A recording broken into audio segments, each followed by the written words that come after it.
시청자 여러분 안녕하십니까? 잠시 나아졌지만 사상 최악의 미세먼지가 사회적 문제로까지 이어지고 있습니다.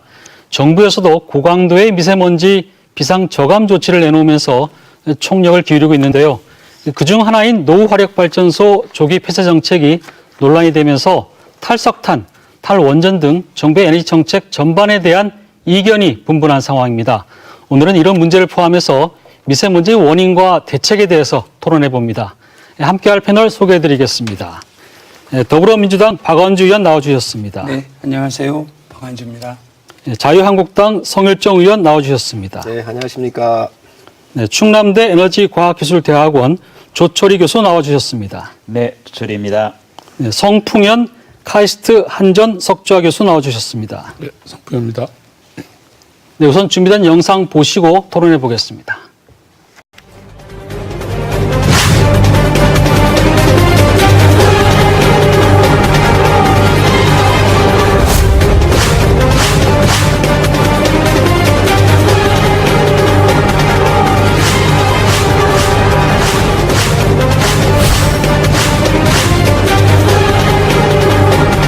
이유가 어디에 있든 이런 사태에 정부나 지자체가 제대로 대처하고 있는지 통렬한 반성이 필요하다고 생각합니다. 네티즌들은 미세먼지가 아니라 문세먼지라면서 대통령의 책임을 따지고 있습니다.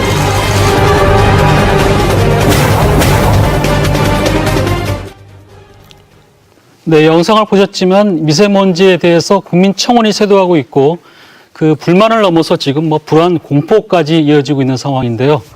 네, 성 의원님, 우리가 일반적으로 생각하기에 미세먼지가 이제 지금 여러 가지 원인이 있을 수 있을 것 같습니다. 근데 그 원인은 어떻게 지금 볼 수 있을까요? 네, 우선 미세먼지 대책을 세우려면 미세먼지가 어디서 발생되는지 그 원인별부터 분석하는 게 맞겠죠. 네. 우리나라는 근본적으로 밀도가 높다는 데 문제가 있습니다. 사람이 땅덩어리에 비해서 많고 자동차 수, 공장 수, 동물의 밀도 이런 것들이 굉장히 높습니다.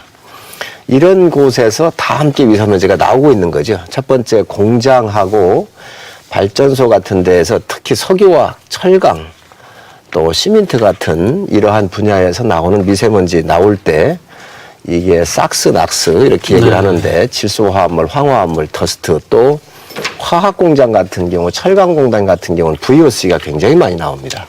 이런 것들이 나오면서 이제 산화가 이루어져서 이러한 미세먼지 화되는 것이 굉장히 크고요.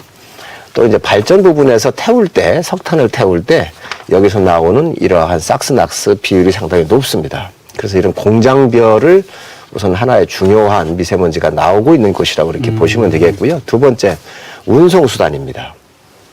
우리가 약 한 300만 대 가까운 260만 대 정도 되는데 이런 경유차들이 좀 있습니다. 그래서 이런 경유차가 그것도 14년 이상 된 이런 경유차 노후 차량들이 260만 대 이상 되는데 이러한 운송수단과 또 선박에서 나오는 게 굉장히 큽니다. 인천 같은 경우는 선박에서 나오는 이 미세먼지의 비율이 한 14% 정도를 차지하고 있어. 벙커 CU를 태우면서.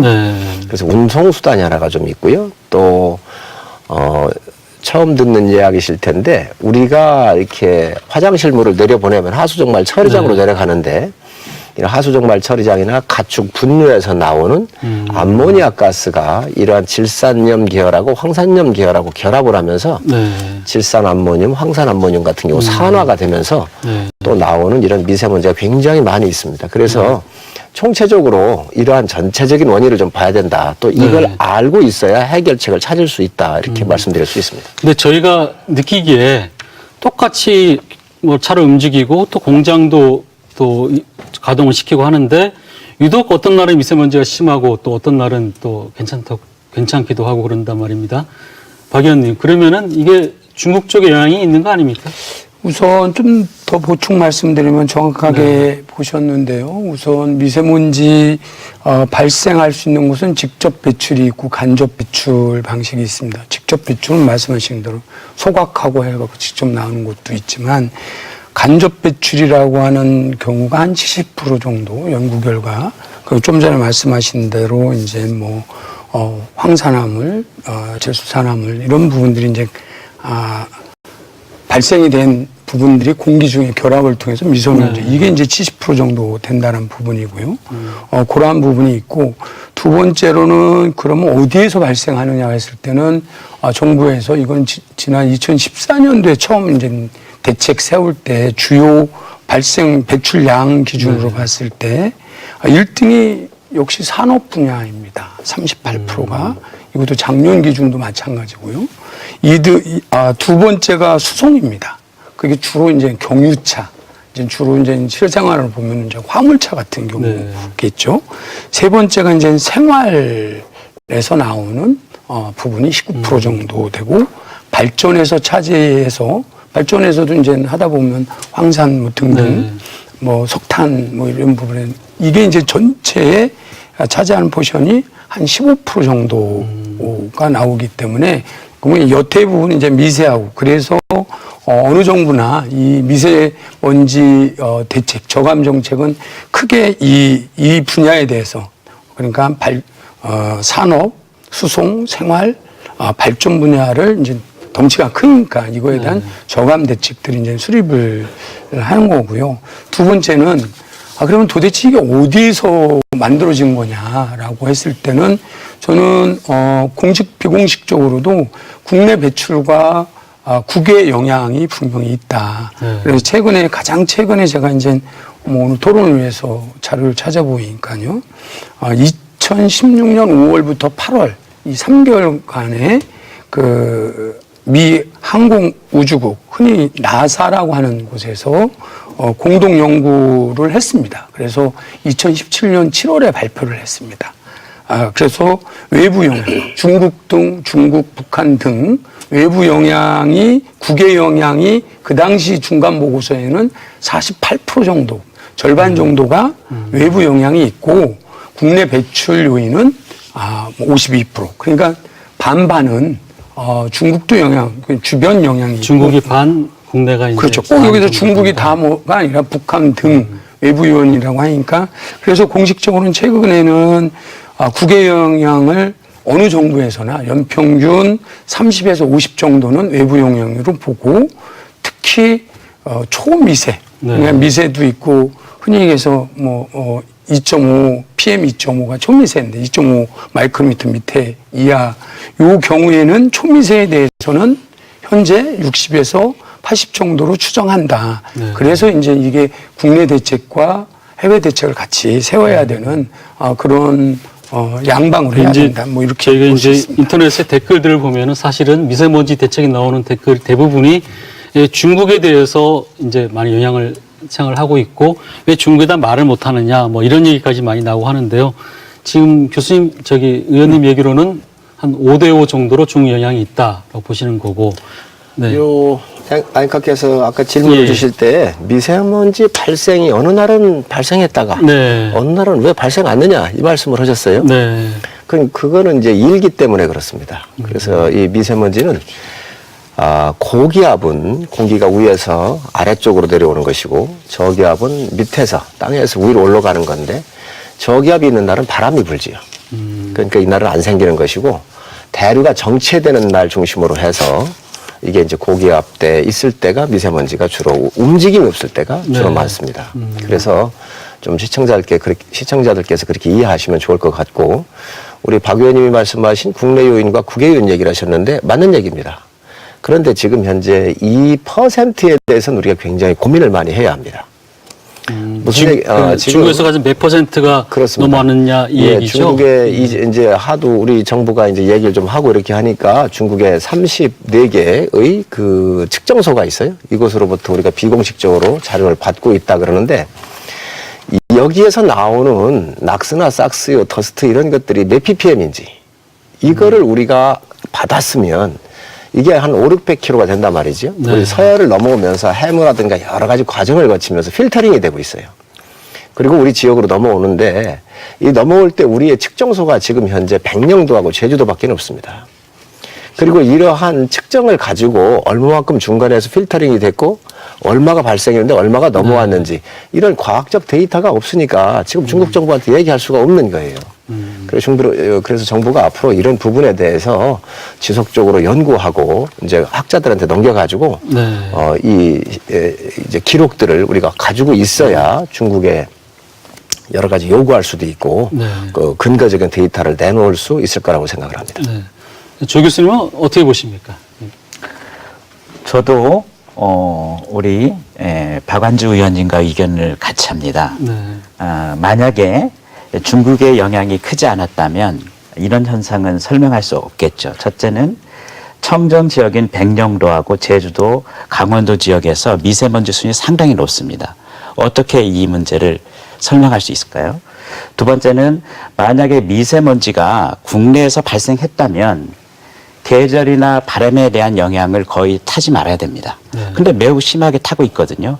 그게 바로 많은 보고서에서 지적하듯이 중국을 중심으로 해서 외국에서 겨울철에는 많게는 70%, 여름철에는 30-40%가 넘어와서 평균적으로는 50% 이상 넘어온다고 볼 수밖에 없습니다. 저는 그렇기 때문에 중국하고 중국을 포함해가지고 자극하지 않고 국제적 다각도적인 협력 체계를 구축하는 것이 제일 중요한 문제라고 생각합니다. 송 교수님 어떻게 보십니까? 뭐 우리 세 분이 예. 다 잘 말씀해 주셔갖고 제가 뭐 특별히 더 말씀드릴 건 없는데 우리 그 하나 더 추가를 하면은 우리 나라에서 그 발생하는 미세먼지 총량이 어느 정도 되는가 하면 1년에 32만 톤 정도 됩니다. 네. 32만 톤 되고 그중에 아까 말씀하신 대로 한 70% 정도 그러니까 23만 톤이 2차 그러니까 간접 배출로 나오는 거예요. 그러니까 일단 가스로 나왔다가 다른 거랑 합쳐갖고 알갱이가 되는 그런 2차 배출이고 이제 9만 톤이 1차 배출. 그냥 나올 때부터 그 알갱이로 나와갖고 그렇다는 거. 그다음에 나머지 뭐 중국 영향이 한 반이고, 그러니까 중국, 북한 외국 영향이 한 반이고 국내 영향이 한 반이다.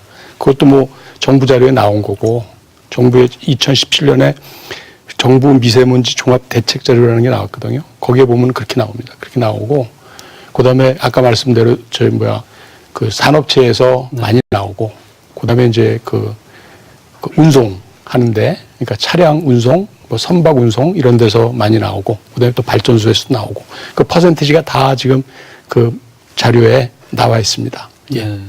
그런데요. 예. 지금 이제 그 원인이 이제 반반이라고 이제 하는데 중국 쪽에서는 지금 근거가 없다는 거 아닙니까? 저희가 이제 문 대통령께서 중국과 같이 공동으로 이제 협력해 보겠다 그러니까 중국 쪽에서는 중국에서 넘어갔다는 증거가 어디 있느냐?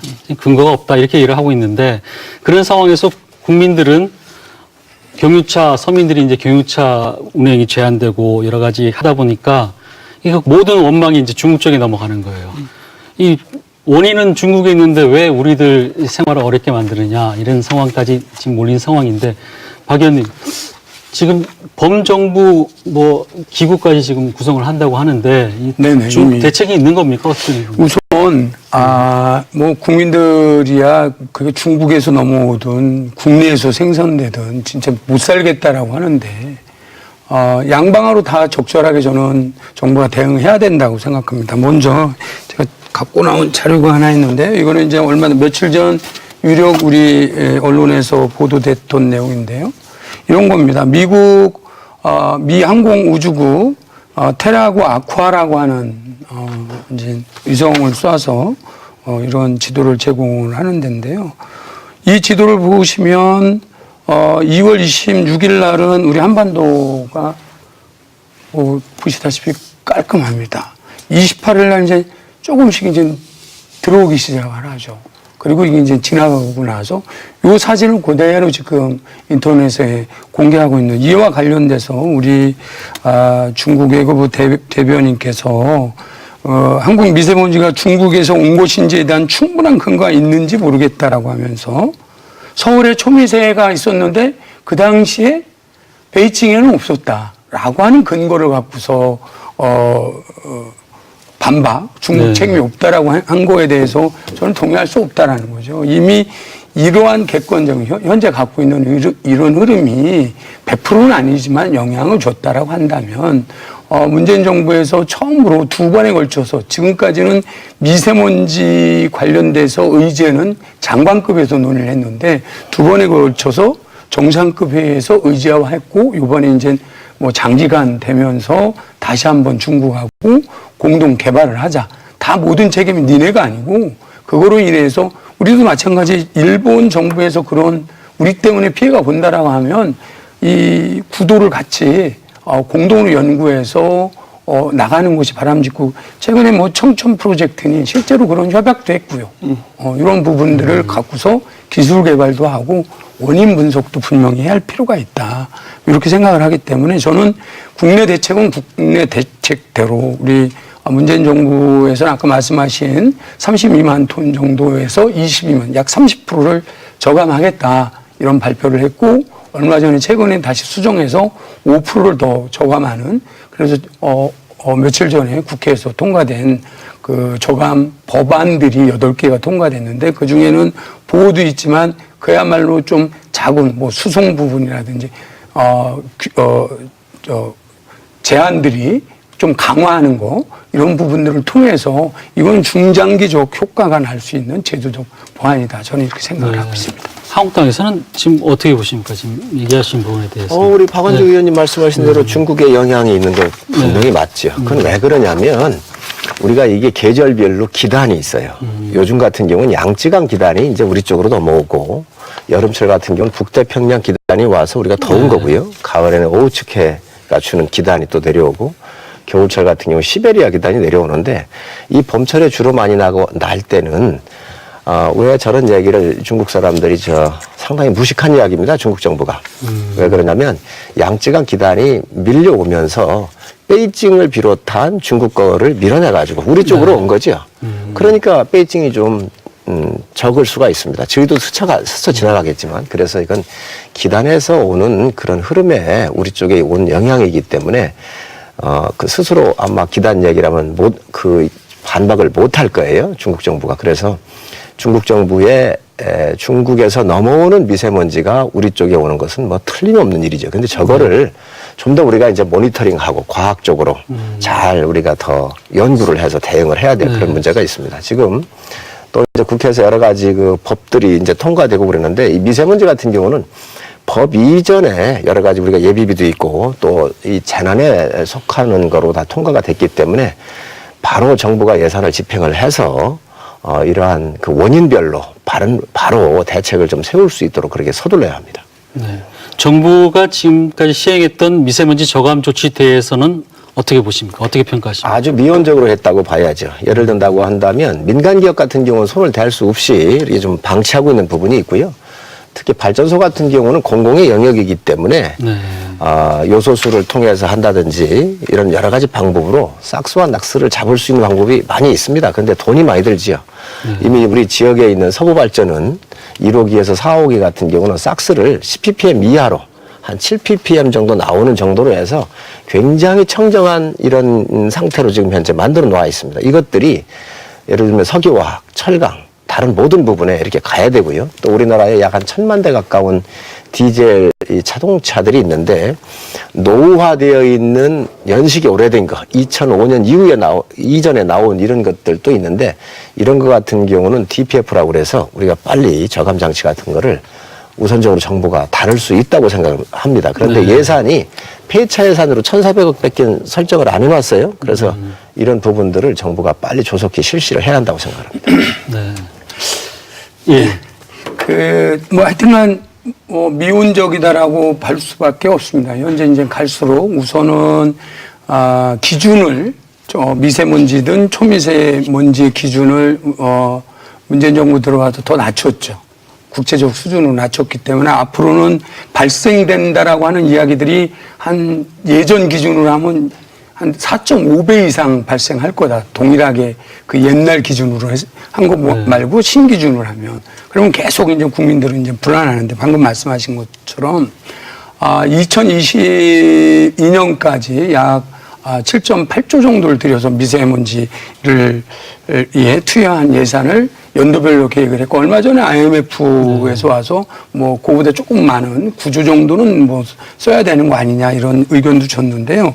저는 본질적으로 말씀하신 것처럼 기본적으로 이 대책에서 아까 말씀 발전 부문, 산업 부문, 수송 부문, 생활 부문 이런 부분을 사실은 18년도에 한 번 더 업그레이드를 시켰습니다. 그래서 이 부분을 뭐 당장 할 수 있는 부분하고 중장기적으로 할 수 있는데 그 부분에 대해서 예를 들면 발전 부분 저는 맞습니다. 30년 된 노후 그거 폐기하는데 그걸 좀 더 빨리 폐기해도 동시에 폐기하는 거가 아니기 때문에 특히 충남에서는 발전기 반 이상이 충청도에 있기 때문에 이 부분 이제 보령 1, 2기 같은 곳은 빨리 실제로 연구 결과도 발전기 발전량을 줄였을 때 줄어드는 효과들이 있었기 때문에 그런 부분은 과감하게 하고 다만 이런 겁니다.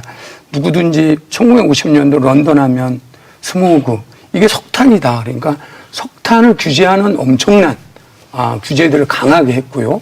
40년대 LA에서는 그야말로 그 로스앤젤레스 자체가 자동차 배기가스 때문에 광화학 이 스모그다라고 해서 이 가스 배기를 정말로 엄청나게 규제를 하고 최근까지 휘발유나 뭐 가스 등등에 대해서 3배, 4배가 올렸음에도 불구하고 굉장히 청정하다는 거죠.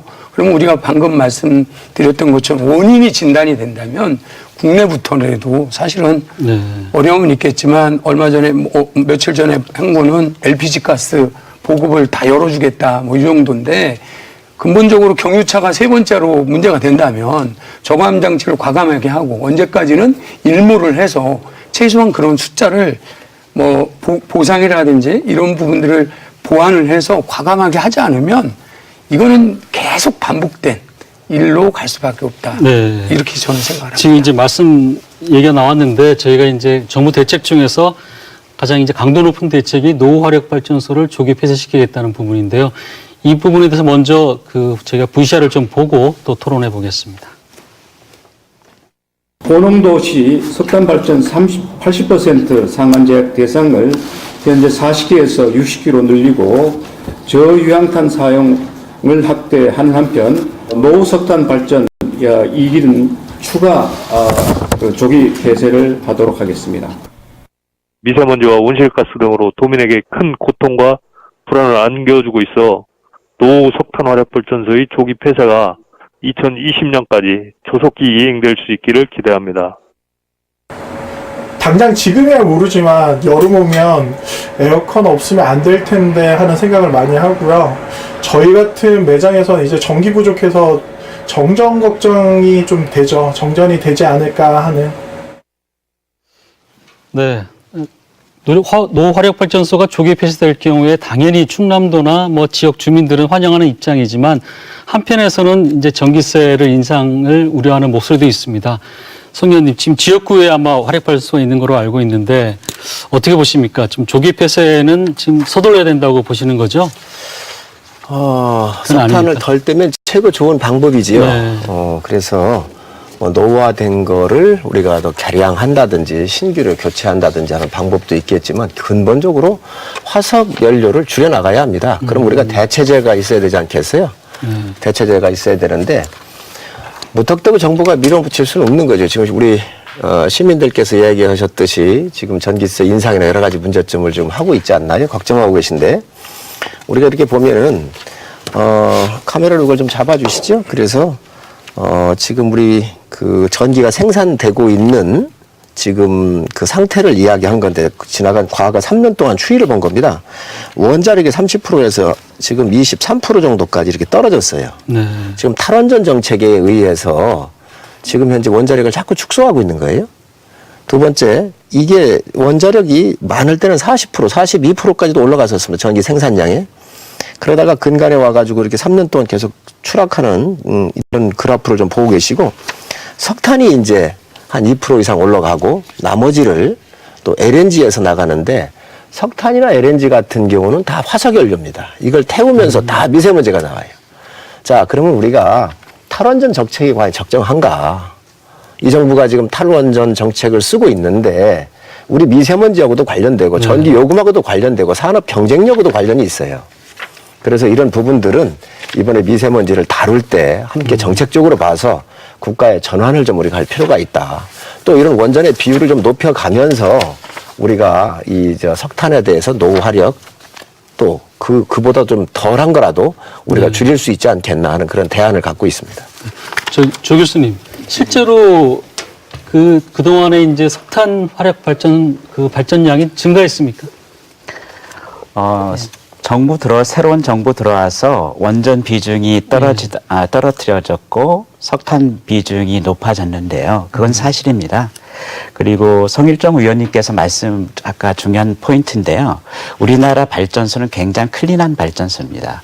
우리가 간과하지 않아야 되는 것이 지금 미세먼지가 곧 화력발전소와 직결된다는 그런 생각부터 좀 잘못된 생각인 것 같습니다.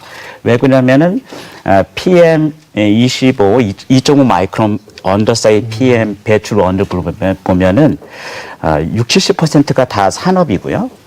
그리고 에너지 산업이 5%입니다. 그리고 국내 화력발전소 발전 설비가 37기가와트인데요. 30년 이상 노령화된 화력발전소 10기를 다 합쳐도 3.3기가와트예요.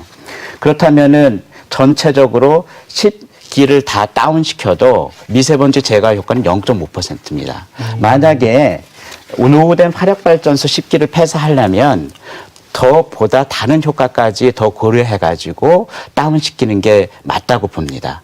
따라서 이렇게 화력발전소가 미세먼지의 주범이 아니라 좀 전에 말씀하셨듯이 산업 부분입니다.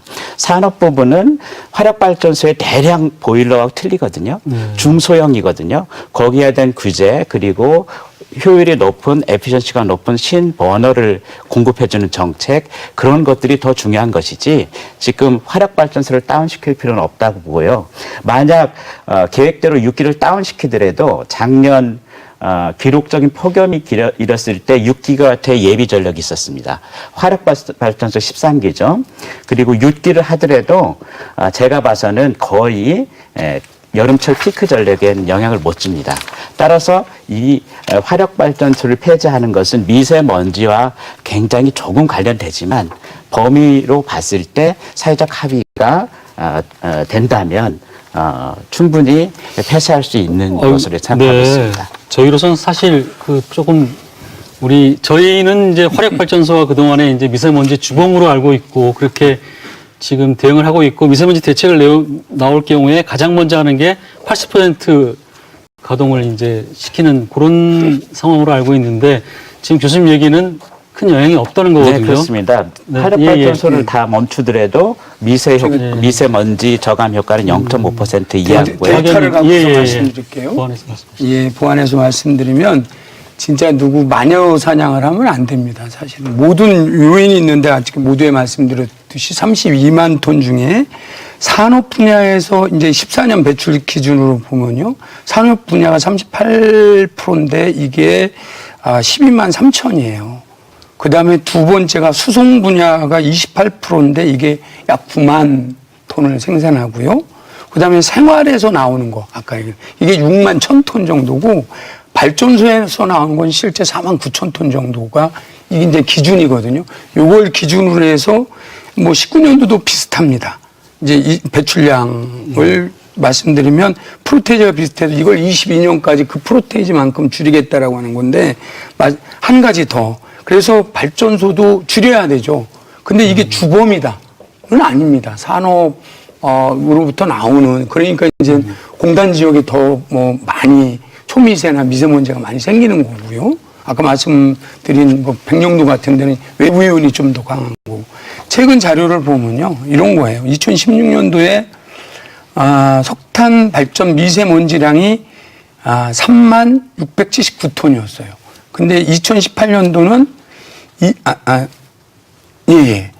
22,869톤 잠정합계가요. 그러니까 줄어드는 거죠. 그런데 발전량은 2016년도에 213 TWH 그러니까 이제 그만큼 213이라면 2018년도에는 238.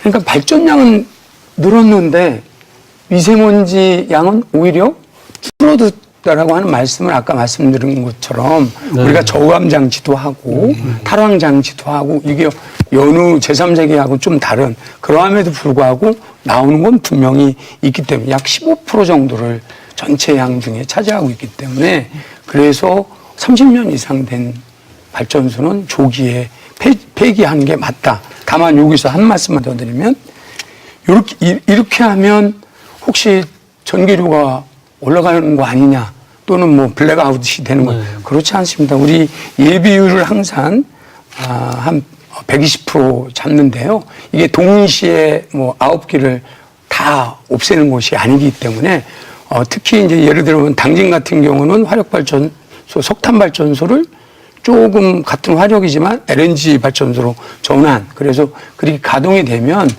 믹서하는 데 있어서는 블랙아웃이 되는 상황으로 이렇게 계획하지는 않고 있고 8차 수급 계획도 그렇게 잡았다고 아까 우리 저 교수님이 말씀하신 것 중에서 에너지가 5%라고 그러셨어요. 네, 예. 근데 제 데이터는 15%입니다. 15%. 15%로 계산하더라도 그 맥시멈 잡아봤자 1%이기 때문에 우리 박 별 효과가 의원님도 없다는 그 겁니다. 데이터를 지금 내가 갖고 있는 같은 데이터를 말씀하시고 지금 제가 좀 얘기하고 싶은 거는 사실은 우리가 LNG가 석탄에 비해서 상당히 청정하다 이렇게 얘기하는데 사실은 주범입니다. 미세먼지의 주범입니다. 그 사람들이 잘 몰라요. 그런가 하면 너무 깨끗하니까 이거 청정 에너지라고 생각하는데 그렇지 않고요. 온실가스도 사실은 뭐 CO2 배출량이 석탄보다 LNG가 반이거든요. 근데 거기서 메탄가스가 또 나와요. 그것까지 따지면은 용량이 같아요. 그러니까 석탄하고 LNG하고 같고 그다음에 미세먼지도 뭐 정부에서 얘기한 거는 뭐 석탄보다 미세먼지가 8분의 1이다. 뭐 이런 식으로 얘기하는 데이터를 보고 그런데 거기에 뭐가 잘못됐는가 하면 거기에 그 전환계수라는 게 있어요. 그러니까 질소 산화물이 나왔을 때 거기다 곱하기 얼마 하면은 그게 미세먼지다, 초미세먼지다 이렇게 나오는데 그 전환계수라는 걸 갖다 우리나라는 EU보다 10분의 1을 작게 잡아요. 10분의 1을 작게 잡아요. 그래서 그걸 갖다 EU랑 똑같이 하면은 8분의 1이 아니라 거의 한 반이에요. 그러니까 미세먼지 배출량이 그 LNG가 석탄의 반이에요. 그러니까 좀 낫긴 난데 또 여기에 또 무슨 또 문제가 있습니다. 뭐가 문제가 있는가 하면 석탄 발전소는 대부분 다 해안에 있어요. 그러면 뭐 석탄을 들여와야 되기 때문에 LNG 발전소는 대부분 다 도시에 있어요. 근데 도시 주변에 있죠. 그죠. 근데 그걸 갖다 그 미국에서 조사를 해보면은 한 20km 떨어지면은 그 농도가 한 4분의 1로 준대요. 그러니까 20km 떨어진 석탄 발전소가 바로 옆에 있는 LNG 발전소보다 미세먼지 영향을 갖다 덜 주는 거예요. 반밖에 안 주는 거예요. 그렇기 때문에 이 LNG가 많은 사람들이 오해를 해요. LNG 청정하다?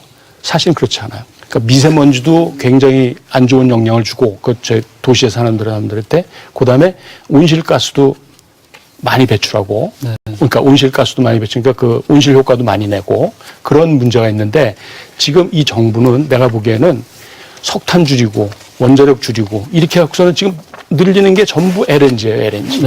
그 다음에 재생에너지, 신재생에너지에서 풍력, 그 다음에 태양광 이러잖아요. 풍력, 태양광이 우리가 원할 때 쓸 수 있는 게 아니기 때문에 해가 나고 바람이 불어야 되기 때문에 항상 그거에 맞춰서 뭘 지어야 되는가 하면은 LNG 발전소를 또 지어야 돼요. 그러니까 교수님 얘기 들으면은 저희가 그동안에 알았던 게 이제 석탄 화력을 지금 LNG로 다 대체를 하려고 하고 있고 LNG 상대적으로 청정한 에너지로 알고 있고 그런 상황인데 LNG에서도 지금 미세먼지가 석탄 화력 거의 보금가게 그러니까 반 정도 나오는데 그 영향은 한 2배 정도 된다. 오히려 도시 주변에 있기 때문에 더 심각해질 수 있다 이렇게 말씀하신다면은 저도 한 말씀 오해하시면 안 되니까요. 마치 석탄하고 LNG하고 동급은 아니고요. 50% 지금 정부에서 30% 20% 절감하려고 하는 노력처럼 분명한 거는 석탄보다는 LNG가 반 정도, 교수님 주장대로라면 반 정도의 저감 효과는 있는 건 분명하고요. 다만 모든 연료 에너지를 했을 때 100% 미세먼지나 예를 들어서 태양광이나 풍두 그거만 건설할 때는 항상 뭐 환경 파괴나 뭐 이런 부분들 우려 있듯이 가장 낮은 단계의 그 미세먼지라든지 이런 기준으로 판단을 해야지 LNG가 그러면 석탄하고 같으냐 이건 아니고요. 아까 말씀하신 대로 반 정도. 근데 이제 실제 개수로 하면 뭐 8분의 1이 아니라 50% 정도의 저감 효과는 있다. 이렇게 이해하는 게 좀 맞다라고 보거든요. 근데 이제 LNG가 좀 비싸지 않습니까? 상대적으로. 그러면은 전기료도 영향이 있을 한 것 같은데. 65원이라 그러면은. 예. 그런데 LNG는 한 150원 정도 되는 거예요. 그러니까 엄청나게 비싼 거죠. 그다음에 우리가 LNG 우리가 굉장히 고온에서 터빈을 돌려야 되는데 그 기술이 없어요, 우리나라는. 그래서 전부 수입입니다. 국산화율이 거의 뭐 제로에 가까워요. 원자력은 95%, 99% 뭐 이 정도 되는데 왜 그런 막대한 외화를 주고 외국에서 저희 LNG 발전소 사오고 저도 이제 LNG를 뭐 이렇게 하면 또 오해를 하시니까 뭐 국산화율 원전한 거 알고 있는데요. 하다못해 화력발전소에 있는 터빈도 국산화율이 다 낮습니다. 그러니까 모방하고 뭐 이렇게 기술 혁신을 해야 되는 거는 다른 영역이고요. LNG가 만드는 모든 거가 뭐 다 이렇게 수입산이라고 하는 거는 동의할 수가 없고요. 마찬가지로 원전이 95%다 저기다. 그 로열티는 아직 웨스턴사에다가 우리나라가 주고 있잖아요. 기술력은 갖고 있을지 몰라도 이거를 팔 수 있고 할 수 있는 건 아니기 그거는 때문에.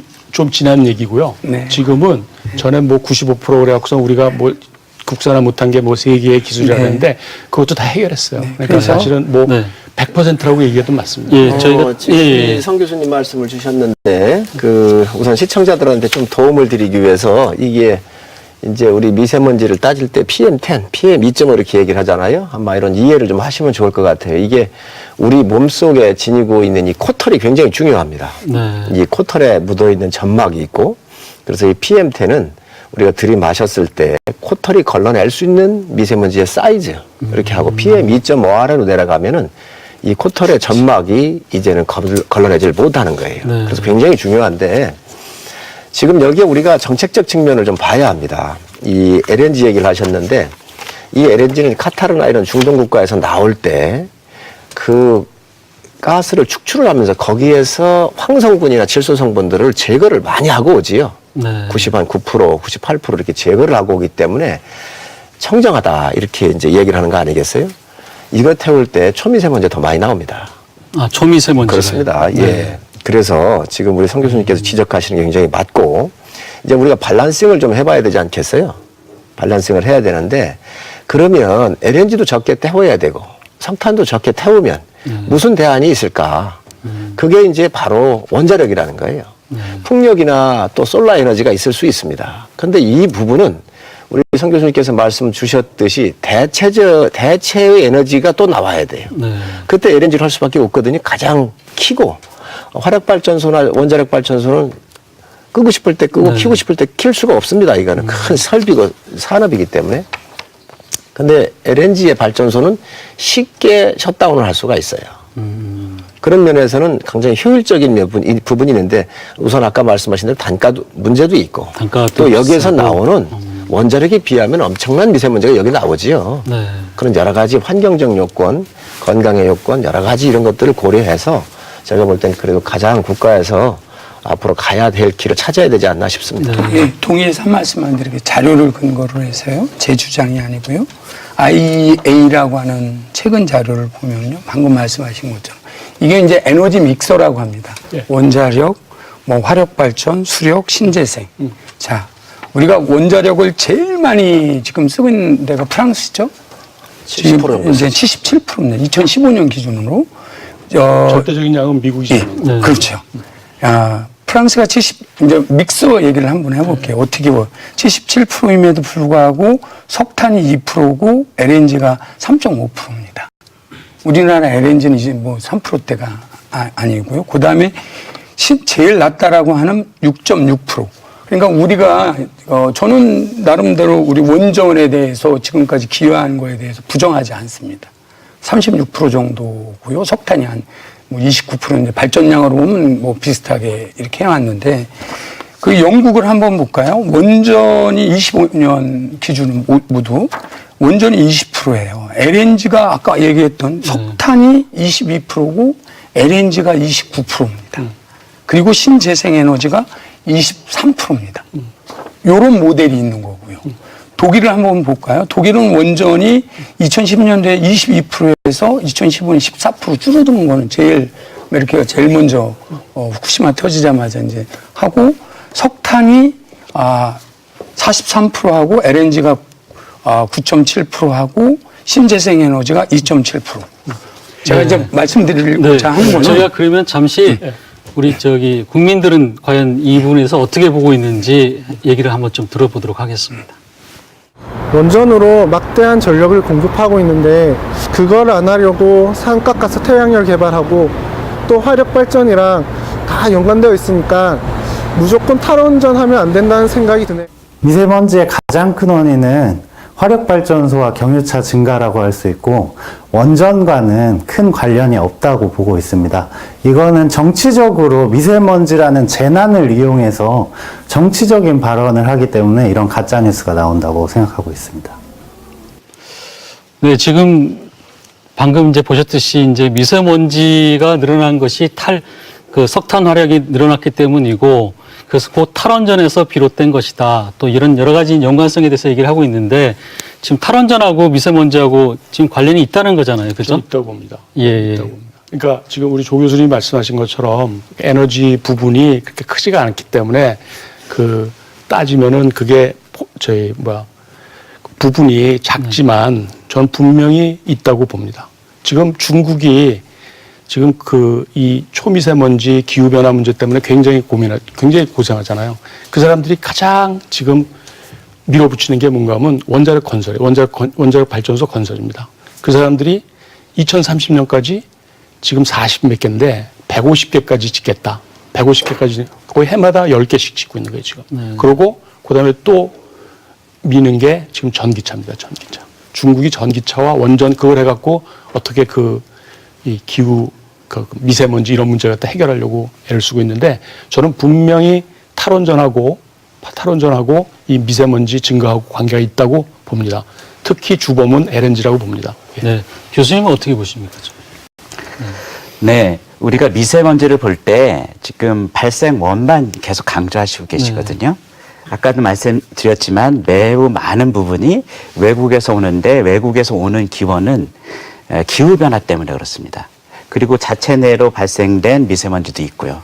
그러면 그 자체 내로 발생된 미세먼지는 주범은 삭스, 낙스에서 기인한 거란 말이죠. 그것도 화석연료를 썼기 때문이에요. 그렇다면 화석연료를 태워서 CO2를 발생시켜서 나타나는 게 미세먼지인데, 지금 우리가 원자력 조금 줄였다고 해서 그게 미세먼지가 확 떨어지고 그러지는 않거든요.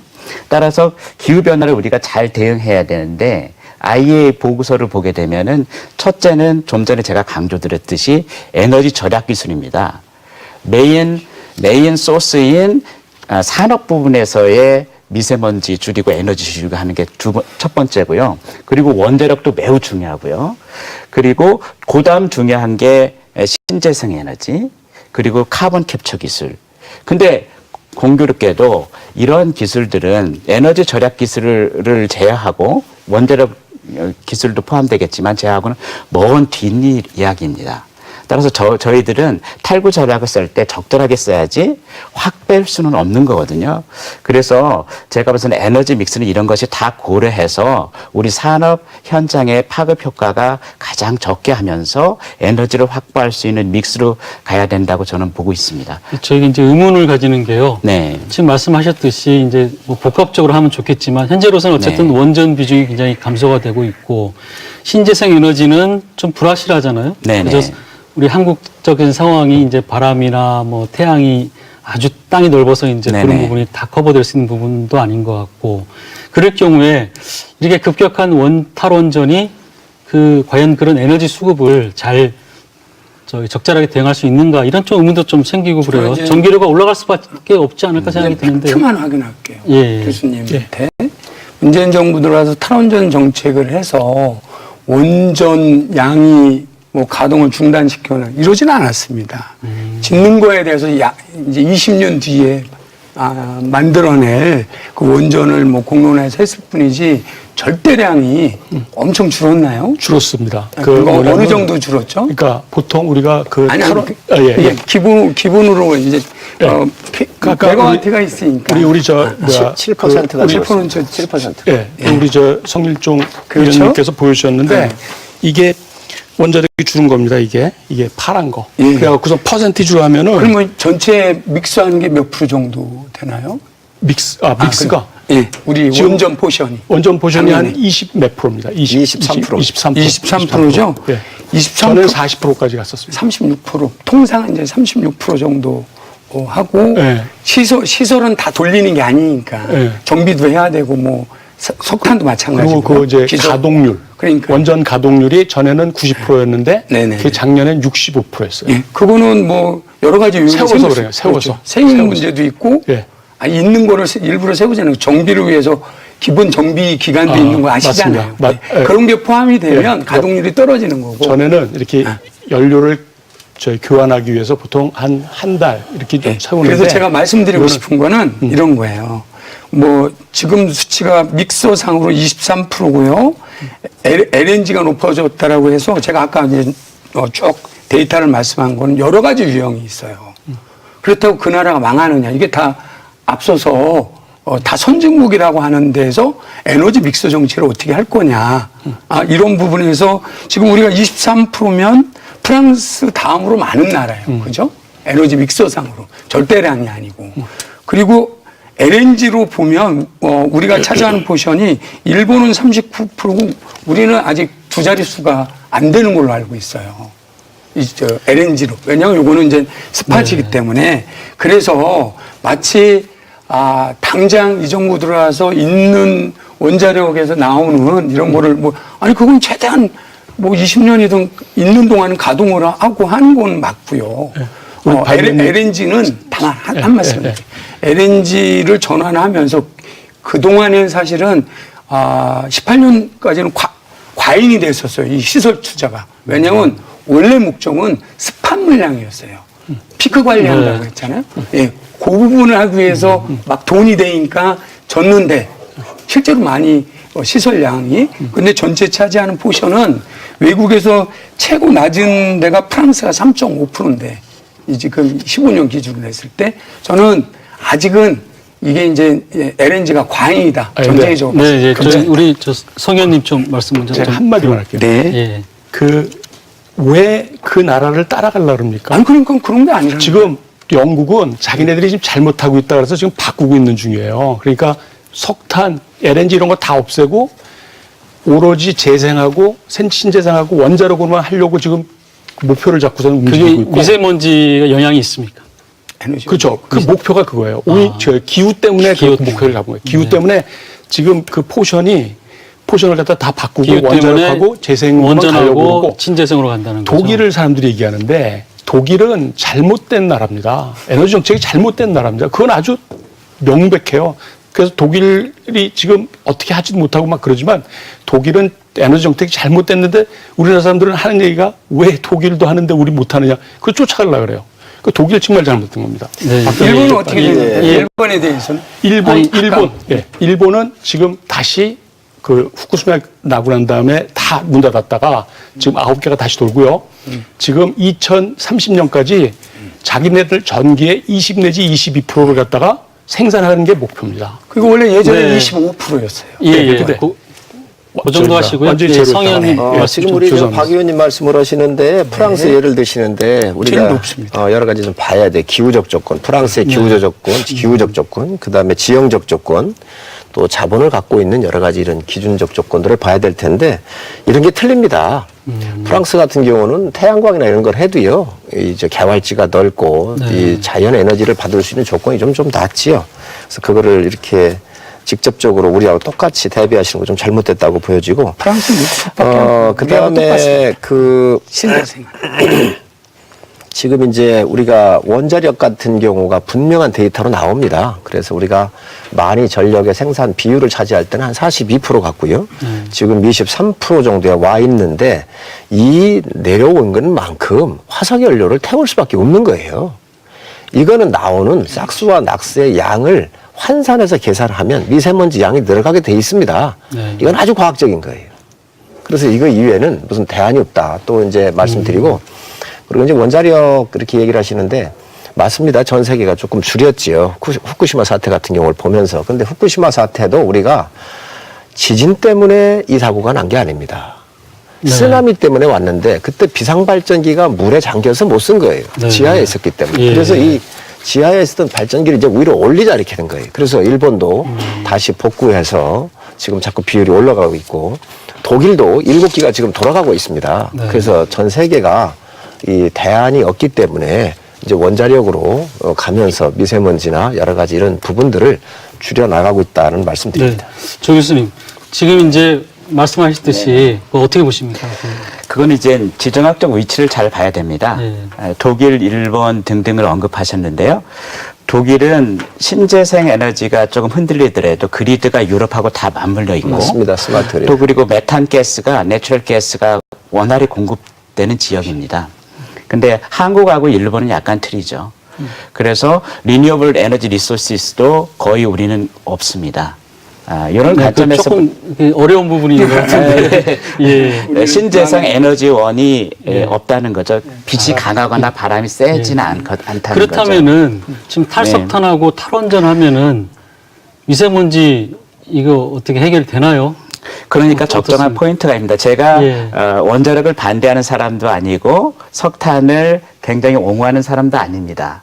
현실적인 관점에서 보면은 지금 말씀하신 천연가스 발전 비중을 높이면서 그 믹스를 적당히 해 가야 된다는 것입니다. 신재생 에너지는 우리 발전할 수 있는 여력이 없어요. 그러니까 아무리 우리가 노력하려고 기후변화 때문에 노력하려고 계속 해야 되지만 그 미래 일입니다. 따라서 원자력, 신재생 에너지, 화력 발전이 어우러져야 되고, 지금 중심으로 다뤄야 될 것은 단기적인 관점이지 않습니까? 그렇다면은 우리가 기존의 산업 현장에서 아니면 기존의 발전 시설에서 아니면 다른 어떠한 미세먼지를 발생하는 시점에서 이걸 어떻게 효율적으로 줄일 것인가. 기후 변화에 의해서 외국에서 넘어오는 것은 국제 협력으로 해결하고, 할 수 있는 내부 분야는 내부에서 우리가 법률을 정하든 해서 해야 된다는 거죠. 그래서 에너지 믹스는 제가 봐도 적정한 포인트를 잡아가는 게 좋을 것 같습니다. 예, 저희가 오늘 토론 아주 뜨거웠습니다. 저희가 에너지하고 이제 미세먼지의 연관성에 대해서 이제 연관성 얘기를 했었는데, 아무래도 기후변화도 연관성이 있고 에너지 부분도 아무래도 연관성이 있을 수밖에 없겠죠. 오늘 토론 참 나와주셔서 고맙습니다. 네, 감사합니다. 네, 감사합니다. 네, 문제를 해결하려면 정확한 원인을 파악하는 것이 가장 중요합니다. 국민의 삶을 위협하는 미세먼지가 왜 발생하고 어떻게 해결할 것인지 냉철한 판단과 적극적인 대처가 그 어느 때보다 절실한 시점입니다. 오늘 열린 토론 여기서 마치겠습니다. 고맙습니다.